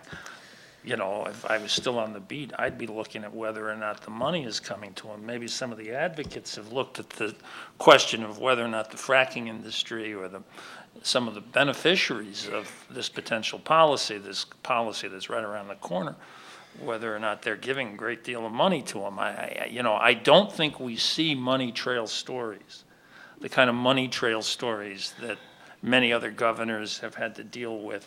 I don't think we see as much money trail stories about Andrew. We're starting to. And look, he's raised a because he's tremendous been in- amount of money. he He's got has. $9 million that he's raised since he's been Yeah, he governor. has, So and- he's, it's, the money trail stories seem to me to be begging to be done. And I Yeah, want we're to say a starting word to. about it. Ken has been doing, specifically, I can think of 3 off the top of my head. He just did one, too. But, I mean, Well, the Ken's taxi stories, stories. which I think are very, very good stories, but they've been like the Truncated. judicial appointees, and whether or not people who are.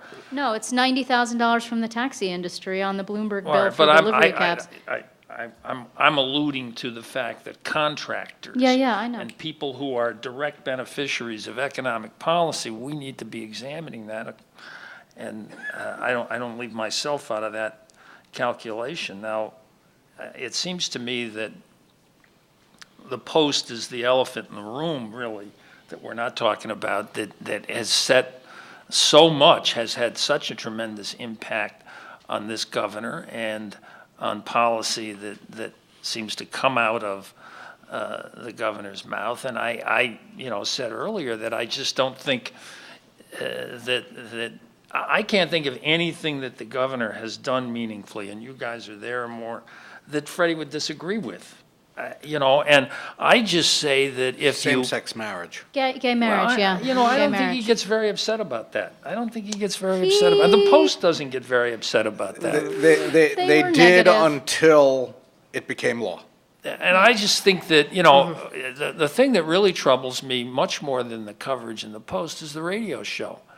Because I think of people like Liz, I think of people like New York One, and to me, he ought to have a consistent policy. If he's not going to do radio or television interviews, that ought to apply to everyone. If he's going to just do Freddie Dicker's radio show in Albany, then he's sending the message that to get me on the air, you have to be Freddie. Well, he's done gambling, and Susan In the Arbetter. last Friday and Monday, he did 4 radio interviews. I was one of them. I get to go. I'm trying to help you guys. I get- No, we're not. No. Isn't it true? We're just Why trying to don't you make come it to be me? fair, Wayne, that's all. Isn't it true? No, but what I'm saying is, Is it true, It seemed Karen? like Is it it true? happened just before this forum started, Is when it a lot true? of attention was on there. But is it true that this has been his policy, that I the only did guy not- he'll go on the my air first with is? interview Not the was only guy. August The only guy 30th. he'll My go first- Won't go on with consistently. you? No, My he will first not. interview was August 30th, and that's a lot later than the previous 2 governors, where I was able to get a radio Well, interview. I'm trying No, to I'm- make that point, and I know. I don't know why you're countering it. Well, I am just saying that I Because- think that they're sensitive to that, and there were a lot of radio interviews in the last few days. But no TV. And I said to Karen And- before we started this Yeah. forum that I think that I hadn't really thought of before. Radio is less manageable than print, but way more manageable than TV. Well, you don't if have- you really hate what's going on in the radio, you can hang up. You And- cannot walk out when a also- camera is on you because we will It- catch yeah, it. there's- We're not and gonna- also, when you're in the radio, there's no YouTube moment, because Right. people do not go to the internet for audio, because I know, since I'm in radio, I have to write my stories out and parse the quotes and Right. put them in. And so it's a way of getting your message across, but you're still that one level under the radar Yeah. screen. Go ahead. Liz is in this incredible position, which she's, the best blogger in the state. I don't want you to do this, Wait, Wayne. Whatever the you're best going to do, blog- I let don't me want you to just- do it. I'm going to do it. The point is that, television media has to have the person. The guy has to come on the air, or his commissioners have to come on the air. And so Liz is writing a great blog, and she's getting punished for I the didn't great ask for blog this. I just want by you to not know I'm having asking you. anybody from the administration on the air. Well, that's a media strategy that's, to me, it's very short term. And if you're going to do that, then you can't go on Freddie's show every other day and talk about everything under the sun. You got to be at least consistent, because otherwise, as I said, and I have no idea why the people who are the victims of this disagree with me, but, We're not disagreeing. but you're sending the message that you have to be Freddie to get access. And how many times has he written how breathless. He uses the word breathless repeatedly in his copy. It's a breathless new, it's something that's never happened in 50 years in I Albany. just want you all to know I have accepted no campaign contributions nor given any to Wayne Barrett But Wayne- anytime soon. But Wayne, what are the implications for the governor for doing this strategy? Where's the downside for the governor? It's giving you your numbers. It's working, right? But, It's but working. that's my point. he's Where's saying. the downside for Right. the governor? Until there is a downside, It's- in which case he'll it's change the working. policy. Exactly. I don't know whether going on Freddie's show has anything to do with All the right, 72%. Sir. But do you think it has this, anything to do this, with the 70%? Don't we have a nonpartisan governor who transcends party politics, who views media as the possible opposition, and is more concerned with the national agenda and the possibility of running for president in 3 years? I mean, it seems to me that party no longer matters. He transcends everything. He's neither Republican nor Democrat. He's the governor. He's more popular than Derek Jeter. That gets to And he That's doesn't very have astute. yeah. Yes. That's Yeah, what he's trying to do. But Yes. in terms, Yeah. but by the same token, though, and I think there was a story that the Times did, and about the governor's studiously low-key approach. In other words, if it's it's really hard, and I'm not saying it's hard for Cuomo per se, but What? it's hard for any. Hold on, Low-key? just give me a What are we second, would writing? you please? Just hold on.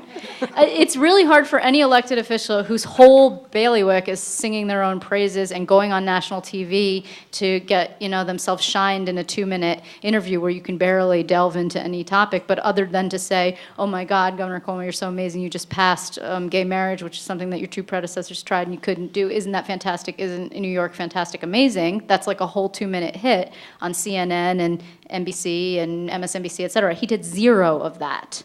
0 national TV.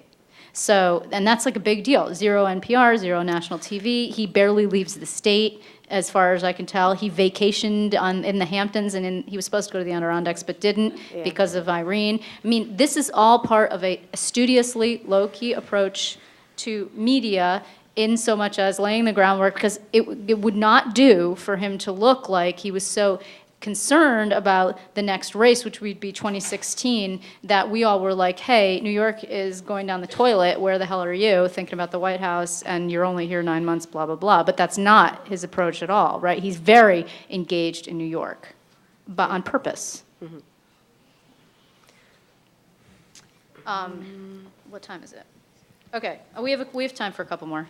Please, sir. Good afternoon, or good evening. That too. Given the fact that what I'd like to ask what the odds are that the governor will veto the reapportionment bill, because obviously it'll get the majority in both houses mad at him, since the bill will be the product of the majority, be written by the majority in each house. He has to. He absolutely has to veto the bill.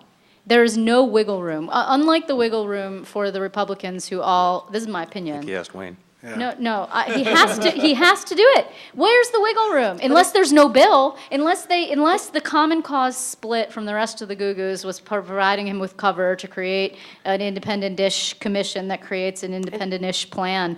But how does he say to me when I'm in the Red Room, or you, Karen, or Ozzy, or whoever is there, but you said you were going to veto, What's the answer? Well, but this is I didn't need to veto because this is the product that we can all agree on? Absolutely. I mean, I don't know whether he will. I don't know what the odds are. He I would be think the first governor in modern history to do it. I think it's way too early to set the odds because, I mean, that's something that'll happen February, March of next year, and a lot's going to happen between now and then, and a lot of discussions between the governor and the legislative leaders is going to go on.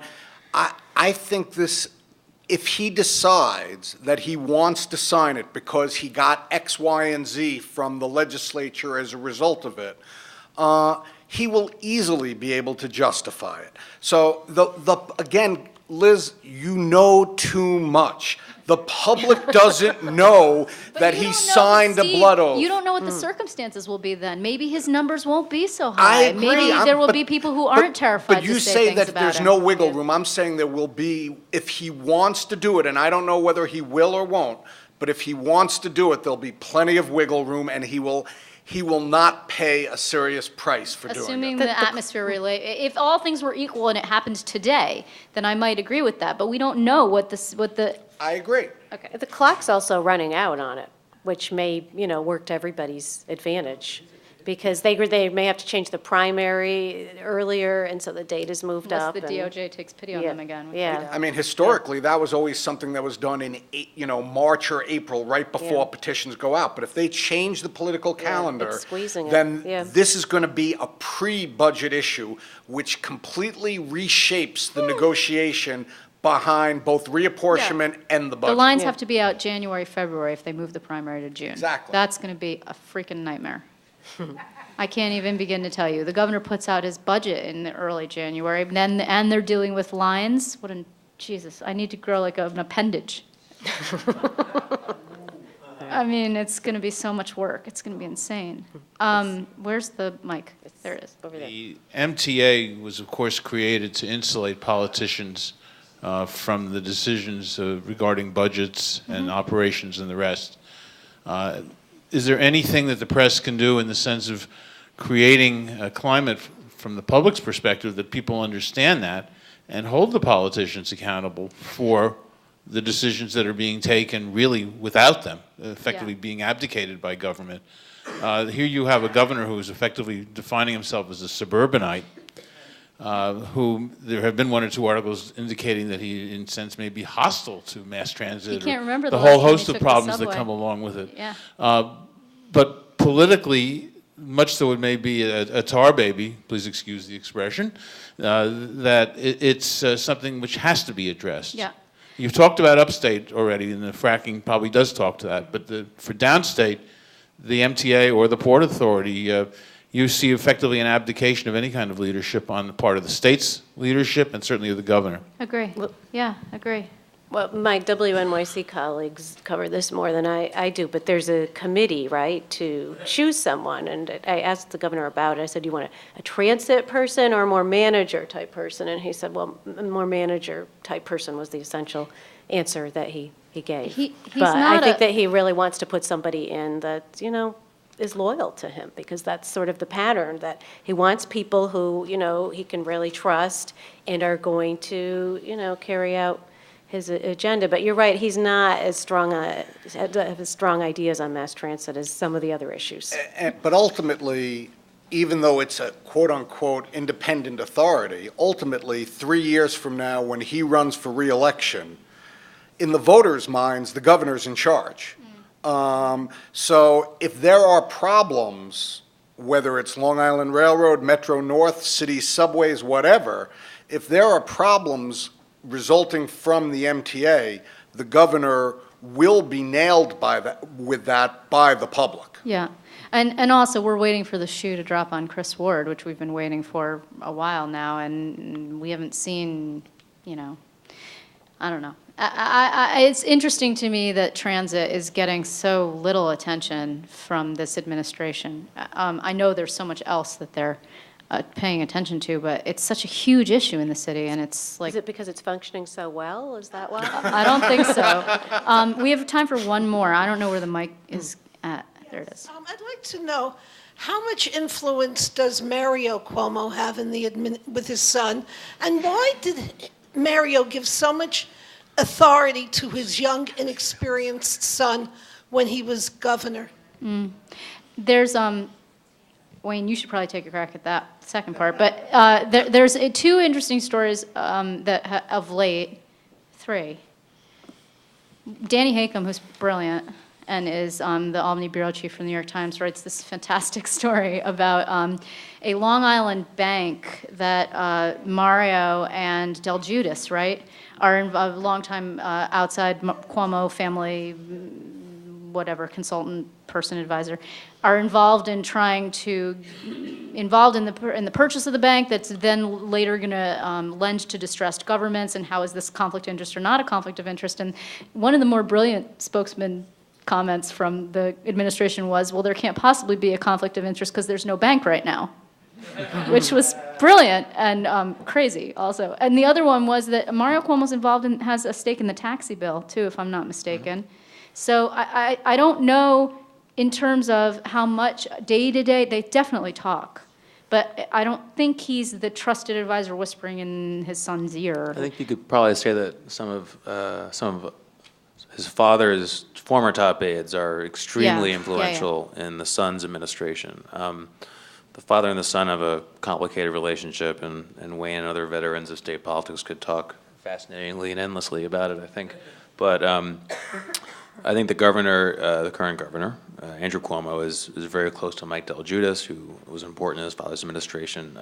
Various alums of the first Cuomo administration are working in various capacities in the new one, and there are outside people, lobbyists, who were very influential in the Cuomo administration.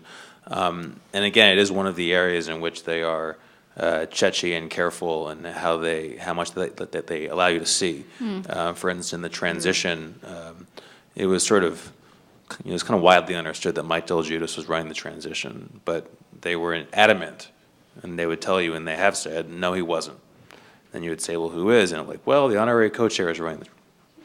So, and the reason was, Mr. DelGiudice has very complicated business interests that are all private, and to have him formally run it would raise lots of questions. And to me, that was one reason why they were very sensitive to it.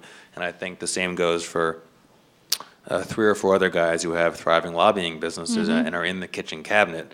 It's it's kind of a touchy subject for them. And if you ask them point blank, they will often say, well, sure, they talk once in a while, but they're not important, or they're not official, or it's not formal, or just get out of our face. So there is kind of a lot of that. I think there is a lot of influence of the old hands in the new administration. But it's not the governor per se. Yeah. It's not Mario necessarily, although obviously family is of huge importance to that, the And certainly family. publicly, he's wanted to keep out of it. I mean, they really want to show that Andrew Cuomo, it's a different generation, he's his own person. Yeah. Wayne, Why his son who had no he's the only one who can answer that. trusted and held so much power in his father's administration? Well, if you really look at the two guys, I think, you'll understand why, because I was lying before when I said I had on-the-record interviews with Andrew when he was 19. But I did have someone when he was 24, and Andrew has a much sharper, and even when he was a young guy, had a much sharper tactical political sense than his father had. His father was a visionary. His father was a policy wonk. They have very complementary set of skills. And Andrew had them as a young man. They certainly are sharper today than they were then, but they were remarkably sharp political skills when he was a very young man. And now, Mario's role in the government today, I couldn't really, I don't think any of us could put our finger on that. We both, I think many people here know that they talk all the time, and that Andrew is certainly influenced in some ways by Mario and follows in his footsteps in some ways, but it's, as Nick said, it is one of the most complicated relationships. When I'd get a phone call, I couldn't tell which one was talking. I'm telling you. They are so remarkably alike in some ways. But I'm not sure I agree with Liz that this was some great piece of journalism that Danny Acom just wrote. I think it was a totally legitimate story. But there are two kinds of stories like this, ones that make a case, and this one did not make a case, and ones that raise legitimate issues, and this one raised a legitimate issue. But I found very convoluted the bottom part of the piece, explaining how this was going to be a conflict with state government, and how this was going to supposedly, if a municipality used Cuomo's bank, they would get more in state aid or something. I couldn't follow the logic of the conflict.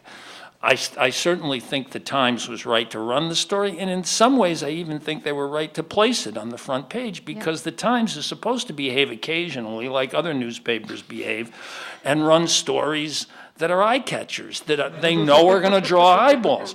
And it drew eyeballs. But as far as being a story that actually made the case that this is a conflict and Mario Cuomo should not be doing this, the weakness of the story to me was, what has Mario Cuomo been doing for 15 and a half years? Why did he all of a sudden decide to form a bank shortly before or while his son was on his way to becoming governor?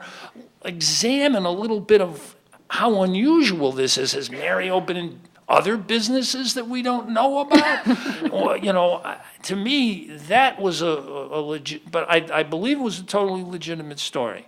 I don't know if it was a great piece of journalism. Okay, we're going to unfortunately cut it off there, but I want to thank you guys all for participating.